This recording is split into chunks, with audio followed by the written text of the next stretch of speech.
तो ये चीज़ भी इतिहास में अब लिखी जाएगी कि मुख्तार अंसारी को लोकतंत्र में भी लड़ के कोई नहीं हरा पाया और ज़िंदगी में भी कोई उनको मार नहीं पाया। हाँ, धोखे से ज़रूर पीठ पीछे उन पे हमला किया गया जहर देकर। 19 तारीख को जहर दिया गया, 21 को ही अदालत में डाल दिया था हम लोगों ने। तो 16 केस तो 7 साल में कायम हुआ है। 16 केस सिर्फ पापा पे, 14 केस मेरी माँ पे, 12 केस मेरे भाई पे, 6 केस मुझ पे, सब 7 साल में कायम हुआ है। तो 7 साल में हम लोग क्रिमिनल भी हो गए, सब कुछ हो गया, उससे पहले कुछ नहीं था। हम इस समय मोहम्मदाबाद में हैं और मोहम्मदाबाद में फाटक पे हैं। दरअसल फाटक उसे कहते हैं जहां पर अंसारी परिवार का गढ़ है, पैतृक आवास है। पर आज यहां पर मुख्तार अंसारी की मौत के बाद सभी लोग गमगीन हैं। हमारे साथ उमर अंसारी साहब हैं। उमर अंसारी जी, सीधा सीधा आप लोगों ने आरोप लगाया है कि ये जो मौत हुई है आपकी वालिद की, ये साजिशन है और इस पूरे प्रकरण में जहर दिया गया है। आपने लिखित रूप से भी कंप्लेंट किया है। तो क्या अब तक क्या कुछ रिपोर्ट वगैरह तलब हुई इस पर? मौत नहीं हुई है, स्वाभाविक मौत नहीं है, संयोजित हत्या है। और इतना तो मैं ज़रूर कहूँगा कि सामने से नहीं मारा गया है, पीठ पीछे मारा गया है, धोखे से मारा गया है। तो ये चीज़ भी इतिहास में अब लिखी जाएगी कि मुख्तार अंसारी को लोकतंत्र में भी लड़ के कोई नहीं हरा पाया और ज़िंदगी में भी कोई उनको मार नहीं पाया। हाँ, धोखे से ज़रूर पीठ पीछे उन पे हमला किया गया जहर देकर। 19 तारीख को जहर दिया गया, 21 को ही अदालत में डाल दिया था हम लोगों ने। उसके बाद सब आप लोग को पता ही है कि इलाज ना करना, वापस अस्पताल भेज देना, फिर एक 24 घंटे बाद उनको हार्ट अटैक आना, सब साबित करता है कि ये अपराधियों की, माफिया ब्रजेश सिंह, त्रिभुवन सिंह की जो अधिकारी उनसे मित्रता में हैं, दोस्त हैं, मैं नाम नहीं लूँगा, उन लोगों की और सरकार की, प्रशासन की सब मिली भगत से हुआ है। जेल में जहर पहुँचाया गया, जहर दिया गया, एक बार से ज़्यादा दिया गया ताकि सुनिश्चित हो जाए उनकी मौत। और इस्लाम धर्म को हम लोग मानते हैं, इस्लाम धर्म में जहर से मौत शहीद का दर्जा है इस्लाम में। तो हमारे मुताबिक तो वो इस दुनिया से बहुत अच्छी जगह जन्नतुल फिरदौस में मुकीम है इंशाअल्लाह, इसलिए हमें कोई गम नहीं है। जाहिर बात है कि उनके लिए बहुत बेहतर है, लेकिन हमारे तो वो सब कुछ थे। तो हमारे लिए तो इर्रिप्रेसिबल नुकसान है, रिप्लेस नहीं किया जा सकता, जिसको कहते हैं अपूर्ण क्षति। क्षति कभी पूर्ण नहीं हो सकती। अब आप लोगों का अगला एक्शन क्या होगा? किस तरीके से आप लोग नहीं, बहुत जल्दी है अभी ये सवाल, बहुत जल्दी है। जनाजा हुआ है, फातिया आज हुआ है, कल नमाज हुई, तदफीन हुई, अभी ठहर जाइए। अभी तो माननीय सर्वोच्च न्यायालय खुली भी नहीं है। अब अपनी लीगल टीम से हम डिस्कस करेंगे और देखेंगे क्या किया जा सकता है। ये सवाल अभी जल्दी है, इसके बारे में अनकरीब बताया जाएगा। उमर जी बताइए, आपके ऊपर भी कई मुकदमे हैं, अजीबोगरीब मुकदमे हैं। मेरे ऊपर मुकदमे तो 6 हैं, लेकिन 6 में सारे मुकदमे ऑलमोस्ट ऐसे हैं जो या तो बेलेबल हैं 3, और 3 मुकदमे ऐसे हैं जिनमें एक में मैं पैदा नहीं हुआ हूँ, एक में मेरी उम्र 4 साल की है जब मैंने एसडीएम साहब को धमका दिया है। 4 साल का बच्चा एसडीएम साहब को धमका सकता है? बिना पैदा हुए अपराध कोई कर सकता है? और तीसरा मुकदमा ये है कि भैया ने इलेक्शन में एक भाषण दिया है जिस पे उनके ऊपर तो एफआईआर किया ही, और वो भी गलत थी एफआईआर, और मेरे ऊपर उसी में ये एफआईआर में कर दिया, रोल दिखाया चार्जशीट में कि मैंने ताली बजा के उनको प्रोत्साहन दिया है। तो ताली बजाना भी मेरा अपराध है। तो इसी तरह के वेरी पिटी केसेस वेरी पिटी केस। केस और है जो गाड़ी बहुत स्पीड में जा रही थी। हाँ बताया ना, वही बेलबल धाराओं में ये तो 3 केस थे जो उनमें से किए। आपके लगाएं, वो हाकिम है, वो सरकार है। मेरी मदर पे झूठे मुकदमे हैं, मेरे बड़े भाई पे झूठे मुकदमे हैं, मुझ पर झूठे मुकदमे, पापा पर भी सब झूठे मुकदमे। एक आदमी जो 20 साल से जेल में हो, 50 मुकदमा उनके ऊपर जेल में लगा है, तो काहे बात के लिए जेल बनाए थे तुम लोग? जेल बनाए थे, जुडिशियल कस्टडी में थे और अपराध पे अपराध वो किए जा रहे थे। तो जवाब दीजिएगा कि नहीं नहीं, उस वक्त तो आपकी सरकार थी ना, तो आप अपराध कर लेते थे।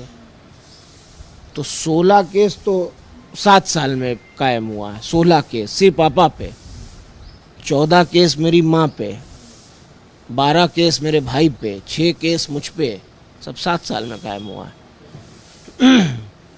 तो 7 साल में हम लोग क्रिमिनल भी हो गए, सब कुछ हो गया, उससे पहले कुछ नहीं था।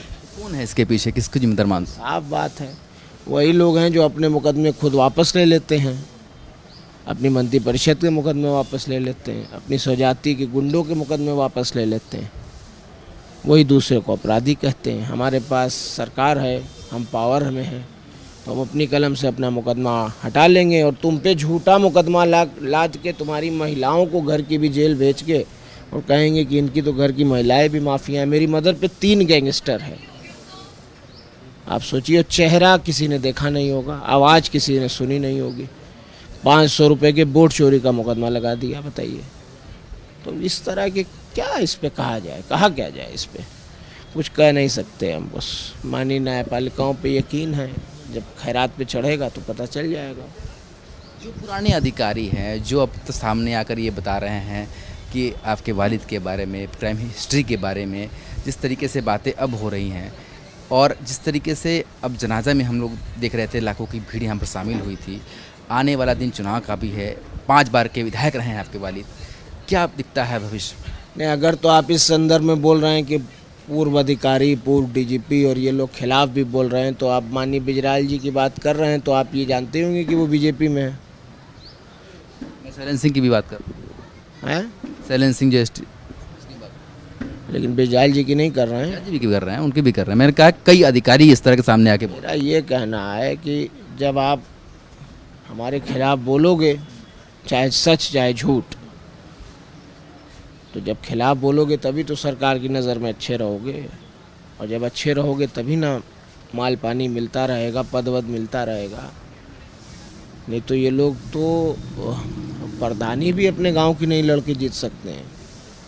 रहमो करम पे सरकार की जो पद मिल जाए, बड़े से बड़ा पद मिल जाए, गवर्नर भी बनाया जा सकता है, माननीय महामहिम भी हो सकते हैं।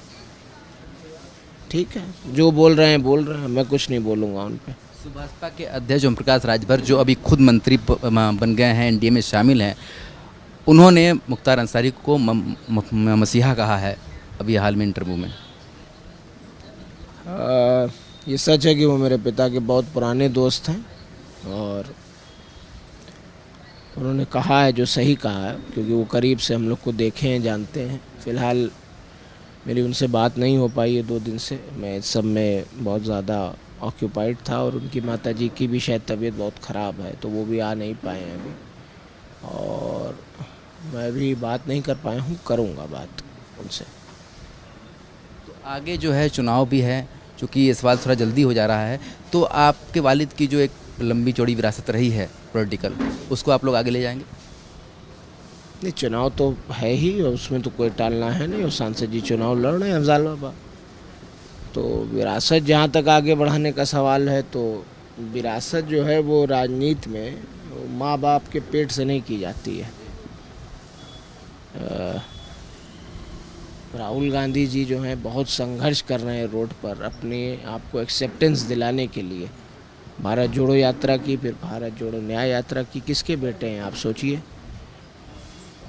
आप, राजीव गांधी जी पूर्व प्रधानमंत्री के बेटे, इंदिरा गांधी जी के पोते, नेहरू जी के परपोते। तो राजनीति ये नहीं होती है कि हमारे पिता नेता थे तो हम भी नेता हो जाएंगे, हमारे दादाजी नेता थे तो हम भी नेता हो जाएंगे। राजनीति तो ये है कि अगर हम उस लायक होंगे तो जनता में एक्सेप्ट करेगी, और हम उस लायक निकले तभी हमको 2022 में मऊ से मेरे बड़े भाई अब्बास अंसारी लड़े और लगभग 50,000 वोट से चुनाव जीते। पूर्वांचल की सबसे ज़्यादा अधिक वोटों से वो चुनाव जीते। तो इसलिए ये कहना कि विरासत आगे बढ़ाएंगे कि नहीं तो समय बताएगा। और फिलहाल के चुनाव में अफजाल बाबा इलेक्शन लड़ रहे हैं, आगे क्या होगा वो बताया जाएगा। क्या इसका असर लोकसभा की बाकी सीटों पर पड़ेगा पूर्वांचल? अब ये कौन सी ऐसी चीज़ है जिसको आदमी ये कौन सी ऐसी चीज़ है जिसको आदमी उस पे देखे, क्या नाम है, राजनीति में नहीं देख सकता हो। तो ये है कि हम लोगों के लिए तो ऐसी क्षति है कि कभी ख्याल भी दिमाग का इस तरफ नहीं जाएगा कि इससे हमें राजनीतिक क्या लाभ और नुकसान है। चाहे लाभ हो चाहे नुकसान हो, हमारे लिए तो नुकसान ही नुकसान है। पिता सब कुछ होता है, पिता छत होता है, पिता आपकी रीढ़ की हड्डी होता है, सब कुछ पिता होता है। और मैं अभी 25 साल का ही हुआ हूँ, तो मेरे लिए तो बहुत बड़ा कम है, बहुत बड़ा कम। एक अंतिम सवाल आपसे पूछ लेते हैं कि आपकी रिकॉर्डिंग भी सामने आई थी जिसमें उनकी आवाज़ बहुत ही कम आ रही थी। जब हम लोग रिकॉर्डिंग को सुन रहे थे, जब रिकॉर्डिंग टीवी पे चला भी रहे थे, देख रहे थे, बहुत कम आवाज़ उनकी आ रही थी। आप लोगों की आवाज़ तो आ रही थी, उनकी आवाज़ बहुत धीमी आ रही थी। तो अमूमन ऐसा देखा नहीं गया है। जहर का असर 10 दिन तक जिसके पास रहा हो, और जो स्टूल जिसका नापास होता हो, जिसका यूरिन नापास होता हो, जिसका पेट इतना फूल गया हो, जो फिट आदमी 6.5 फीट हाइट थी लेकिन 90 किलो वज़न था उनका, यानी सामान्य हाइट वाले आदमी का 70 किलो वज़न हो गया, बिल्कुल फिट आदमी, और उनका पेट इतना फूल गया था, इतना। तो इसका क्या मतलब है? सही यही मतलब है ना कि जहर था, और उसकी तकलीफ़, उसकी जो रिपरकशंस थे, उसकी वजह से वो नहीं बोल पा रहे थे और तकलीफ़ में। तो उन्होंने तो रिकॉर्डिंग में कह ही दिया था, पहले ही अल्लाह ने उन्हें एहसास करा दिया था। उन्होंने कहा कि अल्लाह ने ज़िंदगी लिखी होगी तो ठीक, नहीं तो बॉडी यहीं रह जाएगी, रूह चली जाएगी। बॉडी चली जाएगी। हाँ, तो ये कहना मतलब तो बिल्कुल साफ बात है, अब स्पष्ट कह दिया था उन्होंने, और तब तक 3 घंटे बाद तो खबर ही आ गई। अजय राय जी ने भी कहा है कि सरकार को इसकी जांच करनी चाहिए, जबकि अजय राय जी के बड़े भाई का जो हत्या का आरोप था वो कहीं ना कहीं अलित पर था। फिर भी उन्होंने कहा कि जो चले गए उसके बारे में बात नहीं करेंगे, मगर सरकार को इस पर ध्यान देना चाहिए कि ये क्या हुआ है, उस जांच की बात कही। चलिए, कम से कम ज़मीर जागा, कम से कम ज़मीर जागा, सच बोला उन्होंने पहली बार। पहले तो झूठ बोला है, इसलिए अब सच बोला है तो स्वागत है उसका। तो ये थे उमर अंसारी, जो खुलकर सारी बातें उन्होंने कही, और उनका साफ तौर पर कहना है कि उनके जो वालिद की हत्या हुई है कहीं ना कहीं से पूरी तरीके से साजिश है, और ये साजिश आज नहीं कल बेनकाबा होगी। पर अभी फ़िलहाल वो गमगीन है, जब कोर्ट खुलेगा तो वो अपना लीगल एक्शन जो है वो ज़रूर लेंगे। वीडियो जर्नलिस्ट शिवम मिश्रा के साथ सुशांत मुखर्जी, न्यूज़ स्टेट, मोहम्मदाबाद।